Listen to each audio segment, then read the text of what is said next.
Assalamualaikum warahmatullahi wabarakatuh. Perkenalkan saya Larissa Farahmalia dengan NIM 00239093 dari kelompok A3. Kali ini akan membuat video mengenai laporan praktikum anatomi 2.2 blok sistem kardiorespirasi.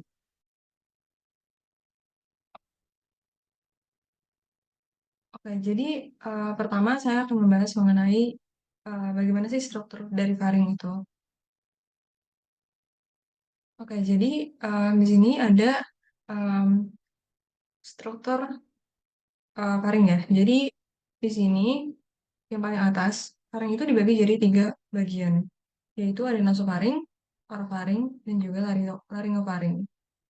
Nasofaring yang paling atas dan dia itu berhubungan sama bagian respirasi, kemudian untuk orofaring itu di bawahnya dia berhubungan sama bagian pencernaan, dan di bawahnya ada laringofaring yang berdekatan sama laring dan juga trachea. Nah, dari nasofaring dulu. Nasofaring itu kan letaknya ada di posterior dari nasus. Dan dia itu terletak di superior dari palatum mole. Ini kan bisa dilihat di sini tuh palatum mole. Nah, terus si nasofaring itu tuh ada di sini. Jadi dia ada di superior dari palatum mole dan di posterior dari nasus. Dan untuk tinggi skatopisnya itu setinggi VC 1 sampai 2 untuk yang nasofaring. Selanjutnya em, ada orofaring atau pars oralis pharyngeus. Nah, untuk orofaring ini letaknya tuh di posterior dari cavum oris. Jadi kan ini tuh cavum oris. Nah, di belakang, persis belakangnya dari cavum oris itu tuh ada orofaring. Jadi kalau nasofaring tadi di belakang kavitas nasi, kalau ini di belakang kavitas oris, si orofaring. Dan tinggi skeletopisnya yaitu setinggi PC2 sampai PC3. Selanjutnya yaitu ada laringofaring. Laringofaring ini letaknya di posterior dari laring.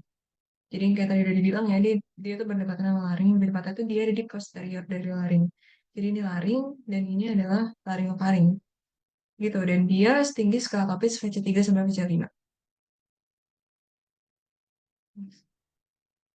Oke, jadi ini adalah gambaran struktur lengkapnya ya, yang ada di baik nasofaring, orofaring, ataupun laringofaring.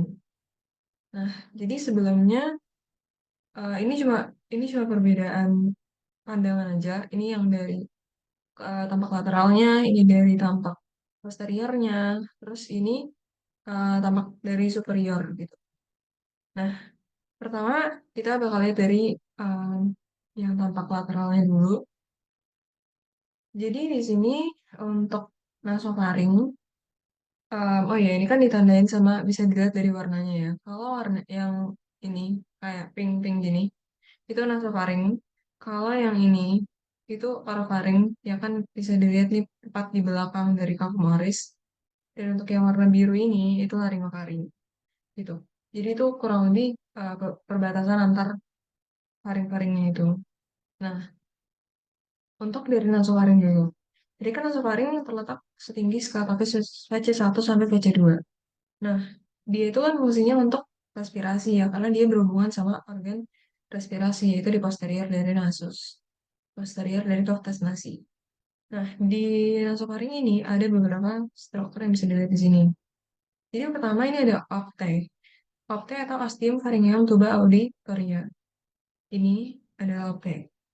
Terus selanjutnya ada namanya koana. Terus habis itu ada tonsila pharyngeal atau adenoid, yaitu ini. Terus selanjutnya juga ada uh, torus. Ada torus tubarius sama torus levatorius. Terus ada recessus pharyngeus ini. Nah, untuk penjelasannya, jadi dari mulai opte dulu kali ya. Opte atau ostium pharyngeum tuba auditoria itu adalah sesuai namanya, ostium itu kan um, ya berarti kayak suatu bisa dibilang lubang gitu lah. Tuba auditoria ya yang ada di area telinga. Nah, jadi dia itu ngehubungin um, nasofaring sama kavitas timpanika telinga. Jadi dia ngehubungin antara faring, maka disebut pharyngeum, dan ngehubungin sama tuba auditoria di di kavitas timpanika. Nah, terus dia itu juga merupakan pintu masuk dari tuba auditiva. Makanya jadi lubang itu merupakan pintu masuknya gitu, kayak gitu. Nah, selanjutnya em, kalau tonsila faringea ya, atau ya adenoid gitu ya, itu tuh letaknya di membran mukosa dinding posterior nasofaring. Dan kalau misal terjadi hipertrofi atau pembesaran di tonsila faringea atau di adenoid ini, itu akan menyebabkan hipertrofi adenoid yang bisa menyebabkan aliran napas itu jadi menyempit gitu loh. Jadi em, ya terobstruksi gitu sehingga bisa mempengaruhi pertumbuhan wajah.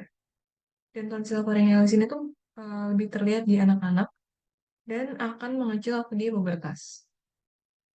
Kayak gitu. Nah, selanjutnya ada Taurus tubarius. Ini Taurus tubarius, ini Taurus locatarius. Kalau Taurus tubarius itu merupakan sebuah peninggian di sebelah posterior dan superior dari opte. Ini opte di posterior dan superiornya itu ada Taurus tubarius. Jadi baik Taurus tubarius ataupun locatarius itu sama-sama sebuah peninggian, cuma beda di lokasinya aja. Sedangkan kalau yang locatarius, Taurus locatarius itu letaknya di inferior dari opte, yang di bawah ini. Dan dia dibentuk sama musculus levator veli palatini, yang Taurus locatarius ini. Ya, jadi dia merupakan suatu pelika di atas levator veli palatini. Gitu. Nah, selanjutnya juga ada Rhesus pharyngeus. Nah, Rhesus pharyngeus itu adalah di area sini. Dia itu ada di dorsal dari Taurus tubarius ya. Di Taurus tubarius, terus ini adalah Rhesus pharyngeus. Nah, em, dia akan memanjang ke atas sampai ke atap taring. Oke. Dan em, jaringan limfoid yang kadang-kadang ada di membrana mukosa yang ada di Rhesus pharyngeus ini itu disebut sebagai tonsila tubaria. Gitu. Oke. Em, Selanjutnya itu udah nasofaring. Oh ya ini bisa dilihat nih koananya ya. Kelihatannya dari em, potongan dari posterior ya berarti. Dari posterior. Baru kita bisa lihat koananya atau ya pintu masuknya gitu. Selanjutnya udah di nasofaring berarti kita bakal lanjut ke orofaring. Orofaring kan tadi yang kayak udah dibilang itu skala PPC itu setinggi PC2 sampai PC3. Dia lebih ke berperan dalam proses pencernaan karena emang berhubungannya sama organ pencernaan yaitu ada di posterior dari cavitas oris gitu. Ya pokoknya dari bagian organ-organ ini. Nah, terus dia itu kalau orofaring ini ada beberapa struktur yaitu ada isthmus falcium, terus ada arcus palatoglossus, ada arcus palatopharyngeus, fossa tonsillaris, dan tonsilla palatina. Oke. Jadi em, mulai dari isthmus falcium dulu kali ya. Isthmus falcium tuh tadi ada loh, nggak kelihatan dari sini ya. Ya mungkin bisa dilihat di sini nih. Intinya ini isthmus falciumnya. Ini ya. Jadi untuk em, tadi kan ada dua arcus ya, ada arcus palatoglossus sama arcus palatopharyngeus. Nah, em, ini adalah arcus palatoglossus dan ini arcus palatopharyngeus gitu. Nah, untuk arcus palatoglossus, namanya arcus kan berarti dia sebuah lipatan ya. Nah, dia itu pelipatan mukosa yang ada di anterior dari fossa tonsillaris. Jadi di sini tuh ada fossa tonsillaris dan di anteriornya itu ada arcus palatoglossus. Oke. Dan arcus palatoglossus ini itu membentang dari palatum molai sampai tepi lingual. Dia terbentuk karena adanya desakan dari musculus palatoglossus. Makanya dinamain arcus palatoglossus karena didesak sama musculus palatoglossus. Selanjutnya em, untuk arcus yang kedua yaitu arcus palatopharyngeus. Itu kan ada di sekitar sini. Nah, dia itu sama merupakan suatu kelipatan mukosa juga, tapi di posterior dari fossa tonsillaris. Jadi kalau di anterior fossa tonsillaris tadi ada arcus palatoglossus, di posteriornya ada arcus palatopharyngeus.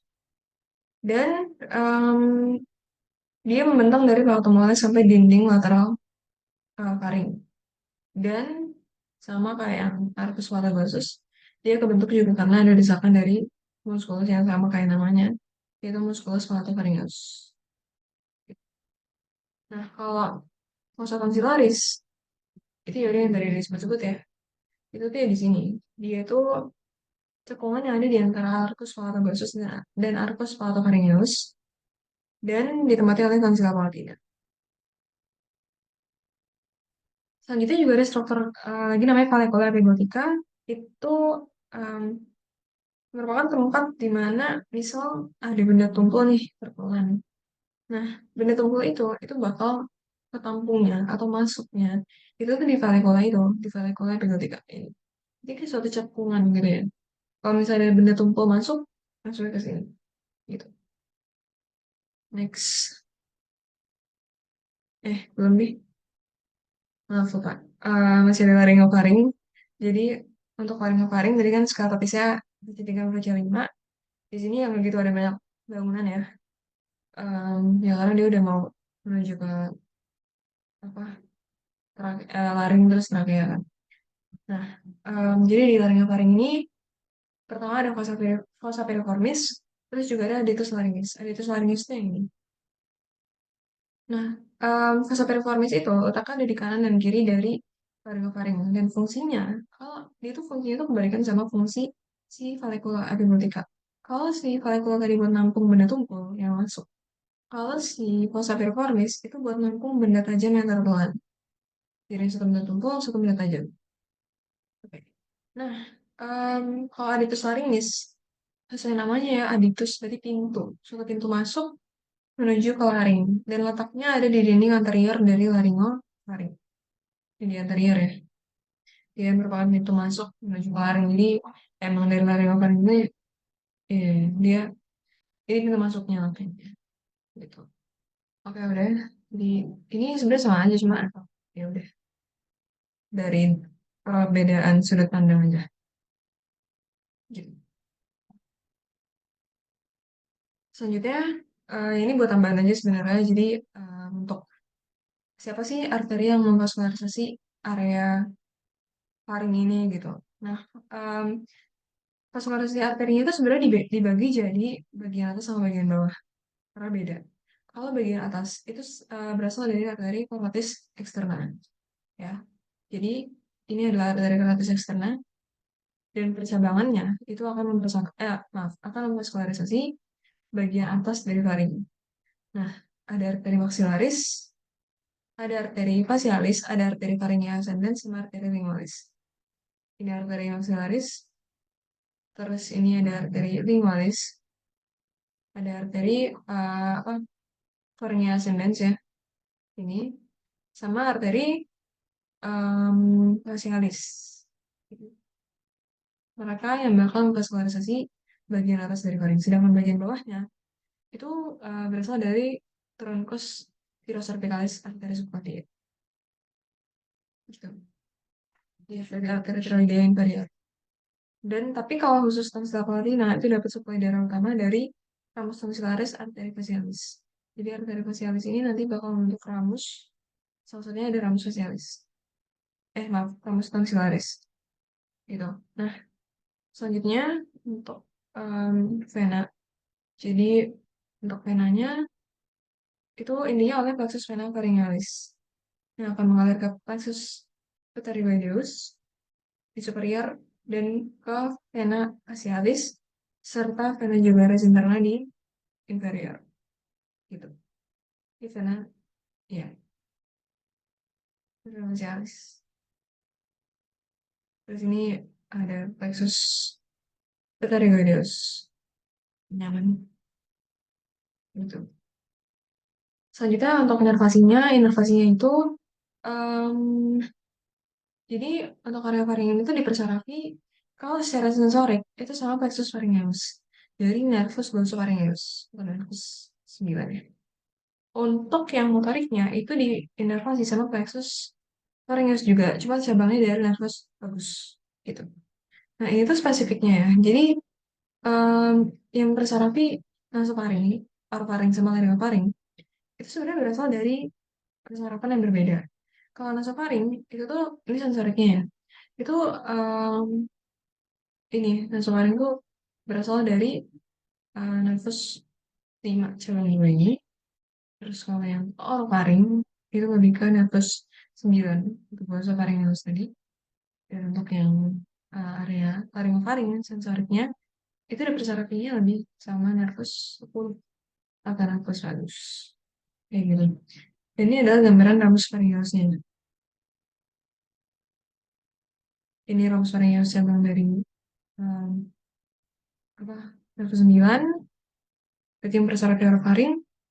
Terus ini ramus faringitis dari nervus 10 berarti akan bersarafi si laryngofaring. Dan ini apa ya ramus pharyngeus dari cabang nervus 52 berarti mempersarafi nasofaring gitu. Nah, selanjutnya kita bahas ke topik selanjutnya yaitu ada struktur eksternnya dari jantung. Jadi sebelum sampai ke kita bahas tentang lebih jauh tentang atrium, ventricle dan lain-lain, kita perlu dulu tahu tentang bagian eksternal dari jantung itu ada apa aja sih. Jadi jantung itu punya beberapa fasies, oke? Dan juga ada margo, terus ada apex, ada basis. Nah, pertama kita bahas dari fasiesnya dulu kali ya. Sesuai yang kelihatan di sini ya. Itu kan di sini ada tiga fasies ya, yang satu dibagi dua. Ada fasies anterior ini, ada fasies diaphragmatica dan fasies pulmonalis. Yang pulmonalis ya ada dexter dan sinister ya. Dexter dan sinister. Terus di sini itu ada basis. Dan di sini tuh apex. Jadi apex tuh nggak selalu berarti ada di paling atas gitu ya. Dia tuh lebih ke kayak suatu apa ya? Ya dia nggak selalu ada di puncak gitu loh. Kayak gitu bisa. Contohnya di jantung ini, entah itu di sini. Dia tuh kayak ngarah ke pinggang kiri. Ya, pinggang kiri. Panggul kiri. Nah, jadi em, untuk basis itu dia tuh ngarahnya ke bahu kanan ya. Sedangkan apex tadi ke panggul kiri. Terus kalau basis cordis itu terdiri atas struktur berupa atrium dextrum dan dia tuh arahnya berarti ke craniolateral dextra. Terus kalau apex berarti ke ventral caudal sinistra. Nah, untuk kalau fasies sternostalis atau fasies anterior ini, dia itu terutama dibentuk sama ventriculus dexter sama atrium dextrum. Dan di antaranya itu ada sulcus atria ventricularis. Ya, sudah bisa dilihat di sini sih. Ya, ini jadi ada sulcus atria ventricularis. Oh, ternyata ini sulcus ventricularis nih. Ya, pokoknya nanti di situ ada sulcus ventricularis. Atria, sorry, sulcus atria ventricularis. Dan di pinggir kiri dari facies sternostalis ini, itu juga disusun sedikit oleh auricula sinistra. Gitu. Auricula sinistra. Ini auricula sinistra.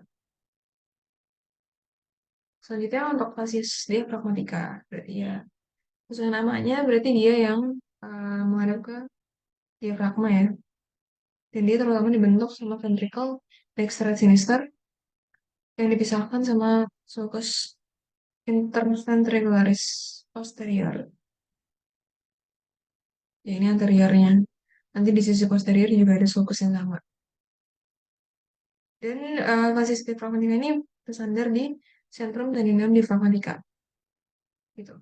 Nah, untuk facies pulmonalis, tadi kan ada dexter, ada sinister nih. Dia itu terutama dibentuk sama ventricle sinister, yang akan membentuk impresia cardiaca di facies medialis pulmosinister dan atrium dexter untuk pulmodexter. Gitu. Itu sekilas tentang facies eksternal dari jantung ya. Jadi ya di sini bisa kelihatan dari sulcus-sulcus yang mana sebagai tempat lewatnya pembuluh darah. Terus ya di sini ini apexnya ini ngarah ke panggul kiri. Terus ya basisnya intinya ngarah ke bahu kanan. Terus ini mergo inferiornya gitu. Ya. Selanjutnya kita bahas tentang struktur internalnya. Jadi, untuk struktur internal dari jantung, baru kita bakal bahas nih tentang baik atrium dexter, atrium sinister, ventricle dexter, ventricle sinister. Dari atrium dexter dulu. Nah, jadi atrium dexter ini, itu dia punya bagian halus dan juga bagian kasar. Bagian halusnya itu disusun sama sinus venerum paparum, dan bagian kasarnya disusun oleh musculus pectinati. Ya, jadi ini adalah musculus pectinati nih. Kalau kelihatan kan ini kayak kasar gitu ya, maksudnya kayak dia nggak halus gitu. Kayak ada serat-serat. Ini adalah musculus pectinati gitu yang bikin permukaan, permukaan, yang bikin dinding dinding atrium itu jadi ada yang kasar gitu. Nah, antara bagian halus sama bagian kasar ini itu dipisahin di dalam sama di luar. Kalau di dalam itu sama dipisahinnya sama crista terminalis dan di luar sama sulcus terminalis. Kayak gitu. Ini nih crista terminalis ya yang misahin di bagian dalamnya gitu. Nah, lanjut em, di atrium dexter ini juga ada fossa ovalis. Oke. Fossa ovalis dan limbus fossa ovalis. Limbus fossa ovalis itu yang maksudnya di sekitarnya gitu, di sekitar fossa ovalis. Ini merupakan obliterasi dari foramen cava yang ada di septum interatrial. Oke, septum interatrial berarti ya ini ya, em, batas di antara atrium dexter sinister. Jadi waktu, ya singkatnya waktu uh, fetus disekat ini, itu tuh ada suatu lubang yang namanya foramen cava. Nah, jadi lubang ini tuh sebenarnya bukan yang benar-benar, jadi gini, lubang ini tuh bakal menghubungin atrium dexter sama atrium sinister. Oke, yang mana emang buat apa sih sebenarnya ada lubang ini? Jadi ini tuh bertujuan supaya em, kan darah yang masuk ke fetus itu berasal dari darah ibu dong. Darah ibu yang udah mengalami sirkulasi di organ ibu gitu. Maksudnya darahnya ini udah bersih, udah mengalami pertukaran di paru-paru ibu. Jadi yang disalurin ke janin, ke fetus, ini tuh ibaratnya udah darah siap pakai yang udah tinggal diedarin aja ke seluruh tubuh fetus. Jadi darah ini nggak perlu dong buat masuk ke ke ventricle dexter untuk dibawa ke paru-paru ngalamin pertukaran darah lagi karena ya darah itu tuh udah bersih. Jadi em, apa selain juga karena paru-paru fetus yang belum berfungsi secara maksimal karena emang ini juga nggak perlu untuk dibawa ke paru-paru karena emang darahnya udah mengalami pertukaran di sirkulasi ibu sehingga darahnya bisa langsung menuju ke dari atrium kanan ke atrium kiri lewat si lubang itu, fenomena cava itu. Supaya dari atrium kiri bisa langsung dibawa ke ventrikel kiri dan diedarin ke seluruh tubuh fetus. Kayak gitu. Nah, itu adalah foramen cava di fetus. Tapi, waktu udah lahir, otomatis kan paru-paru fetusnya kan udah akan ya berfungsi gitu ya. Maksudnya berfungsi dengan baik. Dan otomatis waktu dia lahir juga dia nggak akan dapet dong vaskularisasi darah dari ibu lagi karena yang udah kepisah. Sehingga foramen oval ini bakal menutup dan akan mengalami obliterasi menjadi fossa ovalis ini. Gitu. Intinya kayak gitu. Menutupnya itu tuh ya gitu deh pokoknya. Jadi saat paru-paru udah berfungsi itu nanti akan terjadi peningkatan tekanan di atrium kiri yang akan menutup foramen oval gitu. Begitu. Jadi sebenarnya foramen oval itu enggak yang dia tuh punya katup gitu loh. Dia bukan benar-benar lubang yang lubang lubang gitu. Tapi dia tuh kayak ada katupnya lah yang bisa dibilang bisa nutup bisa ngebuka dan dia bakal uh, nutup sempurna waktu nanti normalnya kalau udah lahir tuh bakal nutup gitu. Kayak gitu. Selanjutnya untuk ostium apodextra. Ostium atrioventricularis dextra itu berarti dia yang menghubungin antara atrium dexter sama ventriculus dexter. Terus ada ostium sinus coronarius ostium sinus coronarius ini ya, dia bakal hmm, apa pokoknya di situ ada valvula TBC ini, namanya valvula TBC. Terus ada juga ostium vena cava inferior, ostium vena cava inferior di situ ada valvula Eustachii gitu. Di valvula Eustachii ini valvula TBC. Ini ostium sinus coronarius dan ini ostium vena cava inferior gitu. Dan diatrium dexter ini ada muara dari beberapa um, apa fase darah ya. Itu ada dari vena cava superior yang bermuara di ostium vena cava superior. Ada muara dari vena cava inferior yang akan bermuara melalui ostium vena cava inferior. Ada dari sinus coronarius bermuara di ostium sinus coronarius dan ada vena caudis minimi yang bermuara di foramina melalui foramina venorum cavarum gitu. Next ada ventricle dextra. Jadi untuk ventricle dextra itu tersusun atas ruangan kasar ya, yang tersusun dari trabecula carni. Oke, jadi ini adalah trabecula carni. Bisa kelihatan ya ini tuh yang nggak halus gitu. Nah, ada 3 jenis trabecula carni. Yaitu ada musculi papillaris yang ya dilewati sama roda teninae, ada trabecula septomarginalis. Jadi ini tuh musculus papillaris ini. Musculus papillaris tuh ada yang ini sebelah anterior, di sebelah posterior. Terus dia tuh ya akan melekat sama kreatininnya yang akan ya, intinya yang mengatur pembukaan dan menentukan kat jantung gitu. Ada trabecula septomarginalis, terus dari situ ada Wendelvis yang merupakan sistem konduksi jantung. Terus selanjutnya juga ada rigi-rigi yang menonjol gitu. Gitu. Terus ada ostium tunica pulmonalis yang menghubungin sama trabecula pulmonalis. Gitu. Next. Ini adalah atrium sinistra. Ya, itu sebenarnya sih kalau ngomongin nggak jauh beda-beda amat sih sama atrium dextra. Karena sama-sama atrium kan. Intinya di atrium sinistra ini juga terdiri atas sinus venarum cavarum bagian halus. Dan ada juga auricula sinistra. Ini auricula sinistra. Terus ada ostium ave sinistrum. Ostium atrium ventricularis sinistrum ini itu yang bakal ngehubungin si atrium sinistrum sama ventricle sinistrum. Ya sesuai namanya aja ya, AV. Terus di sini juga ada ya ini ya, apa? Di sini juga ada vasovalis dan valvular foramen ovale. Terus dia dimurai oleh 4 fase darah, dua yaitu dua vena pulmonalis dextra, satu vena pulmonalis sinistra superior dan satu vena pulmonalis sinistra inferior. Kayak gitu.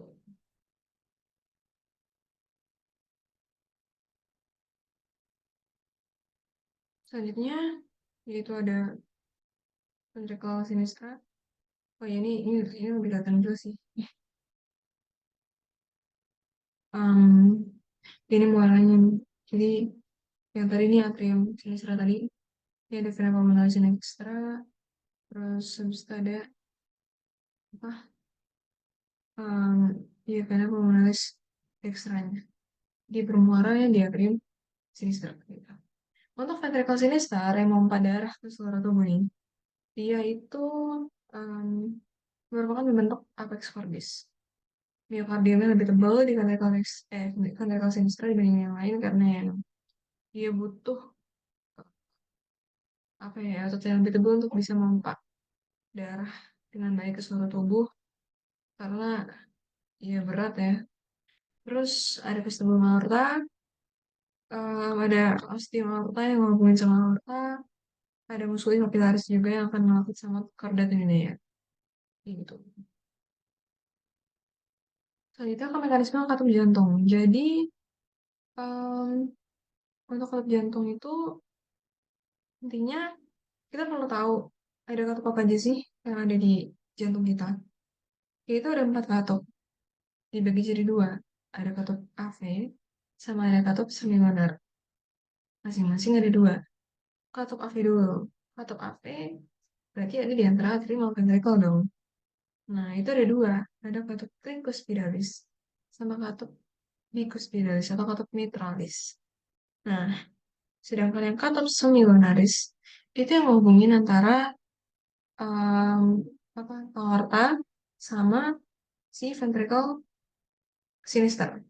Dan juga satu lagi tuh ngomongin apa trunkus pulmonalis sama ventricle dexter. Kalau yang pokoknya kalau yang sama trunkus pulmonalis berarti namanya valvula pulmonalis. Kalau yang sama aorta berarti ya valvula aorta gitu. Nah, jadi hmm, untuk katup tricuspid karakter berarti artinya dia punya tiga daun katup gitu jadi bilang si tricuspidalis. Enggak, ini ya tricuspidalis. Dia punya tiga daun katup atau cuspis. Ada cuspis anterior, cuspis septal, cuspis posterior. Sedangkan yang bicuspid, karena B, berarti dia punya dua doang. Yaitu ada cuspis anterior sama cuspis posterior. Kayak gitu. Tuh, terus, hmm, dan sebenarnya kurang lebih sama juga sih kayak aorta sama pulmonal juga. Tapi kalau mereka sama-sama ada tiga daun.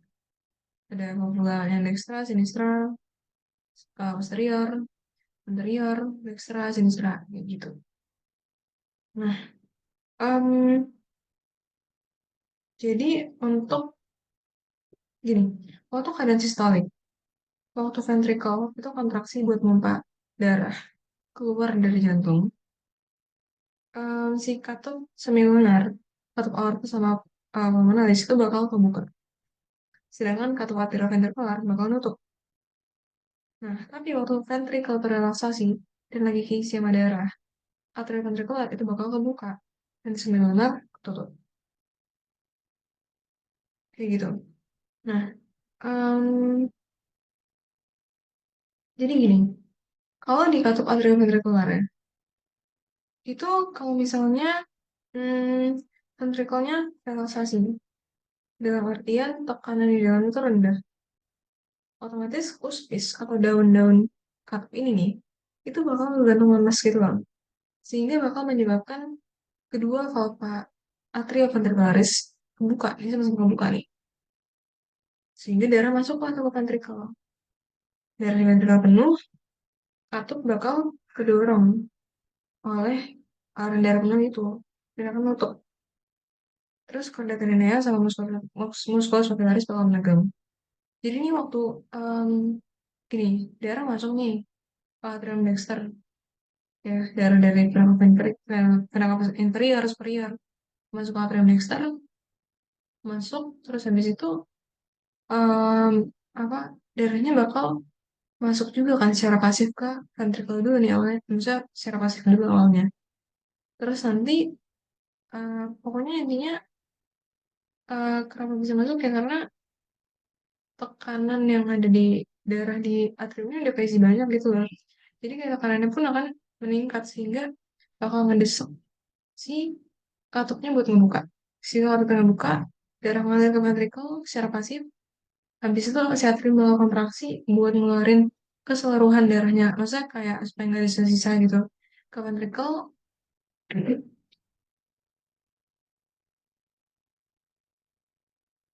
Nah, jadi bakal di darahnya bakal di apa? Ya atrium kontraksi buat masukin darah ke ventricle sampai akhirnya ventricle penuh. Terus nanti kalau ventricle penuh, otomatis tekanan di ventricle akan meningkat sehingga akan menyebabkan katup atrioventrikular itu nutup. Nah, habis itu tekanan yang tinggi ini itu tuh udah bisa buat apa ya? Buat ngedesak si katup semilunar sehingga katup semilunar akan terbuka, kemudian apa?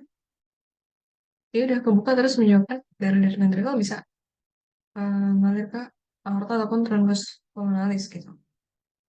Jadi kayak gitu. Intinya semuanya itu dipengaruhi sama tekanan dan juga volume darah pastinya ya. Jadi Ah, ya gitu. Tekanan harus dipertahankan abang. Ini gambarannya, ini kata Pak Harta nih. Ah, dan baik korelatan tendinea ataupun muskulus capillaris itu dia tuh kayak ibaratnya mensupport gitu lah, mensupport si katup untuk pembukaan dan nutup. Jadi nanti dia bakal menegang, terus bakal meregang gitu. Itu nanti akan mempengaruhi pembukaan dan juga penutupan dari katup jantung. Gitu.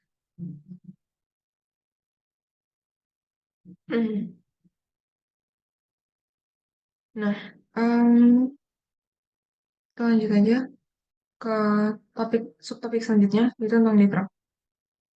Nah, diafragma ini itu ya kurang lebih dia kayak gimana ya strukturnya. Jadi em, di diafragma ini ada namanya ada beberapa pars, oke. Ada pars ternalis, ada pars costalis, dan juga ada pars lumbalis. Nah, ini adalah pars ternalisnya.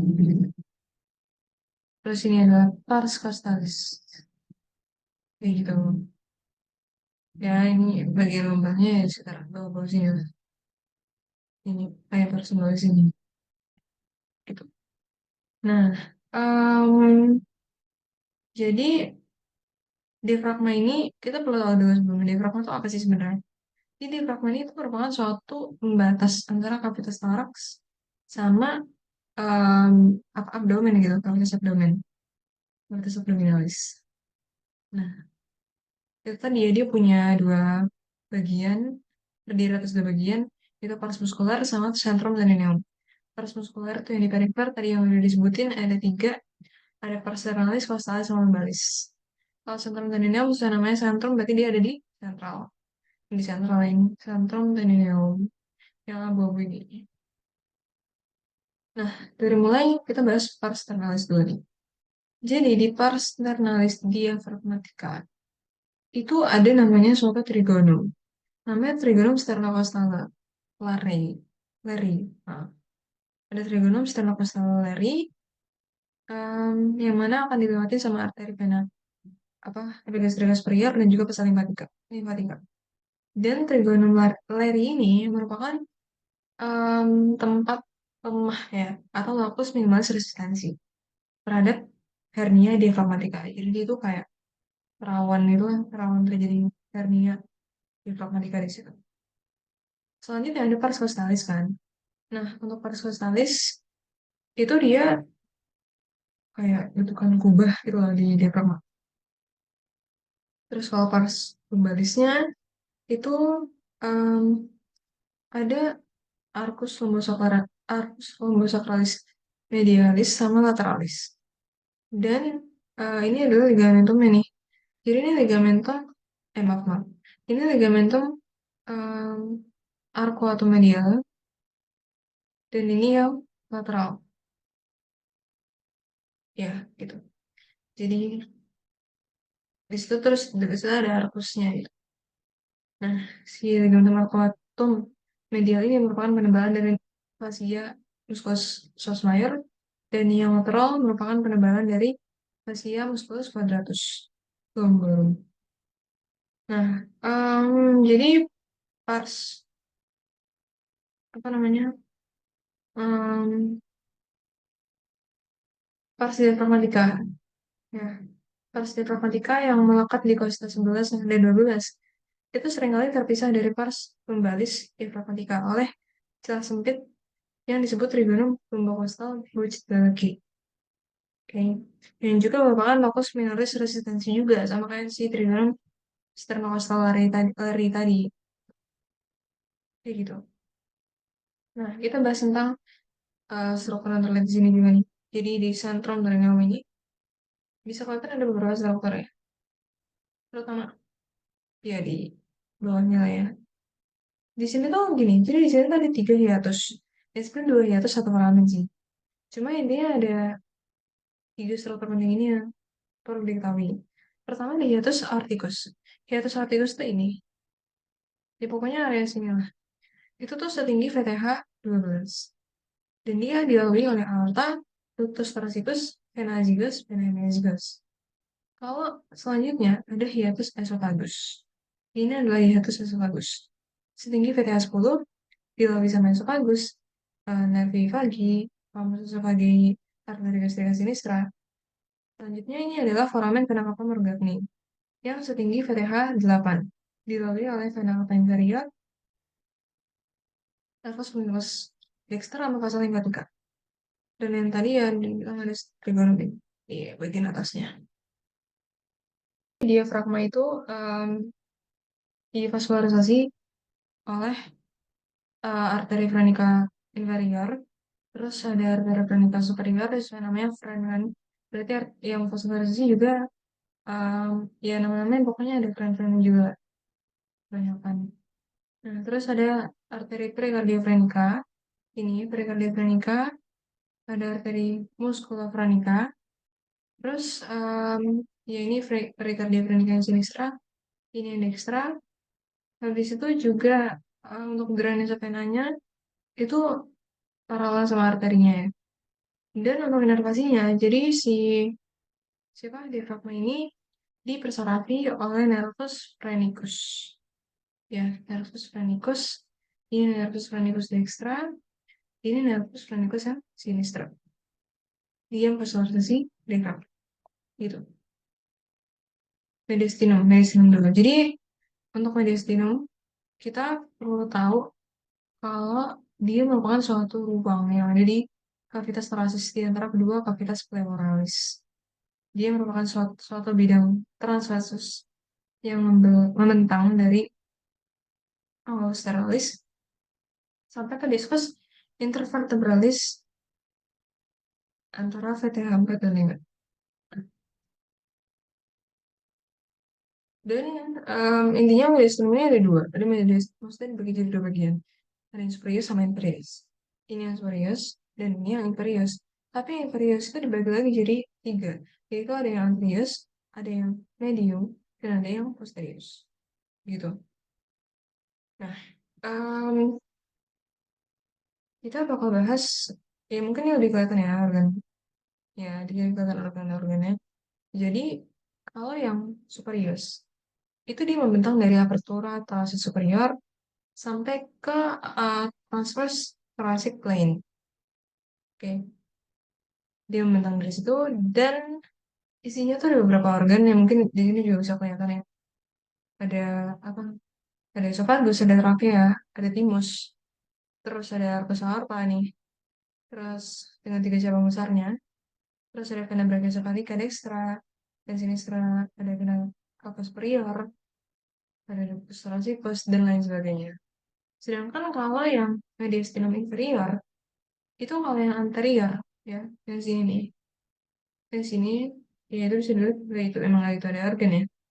Tapi intinya dia di situ ada kayak node limfatici, lemak, jaringan ikat longgar, sama ada sisa timus juga.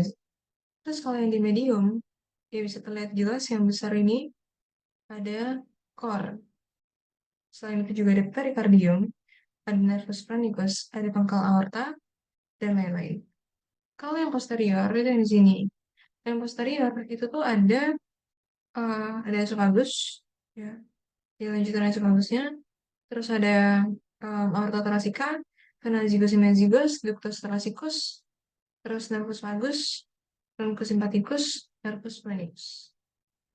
Spasticus, sorry, nervus phrenicus. Karena udah selesai pembahasan tentang semua topiknya tadi, em, sekian presentasi, sekian penjelasan tentang beberapa topik dan subtopik dari saya kali ini. Kurang lebihnya mohon maaf. Terima kasih. Wassalamualaikum warahmatullahi wabarakatuh.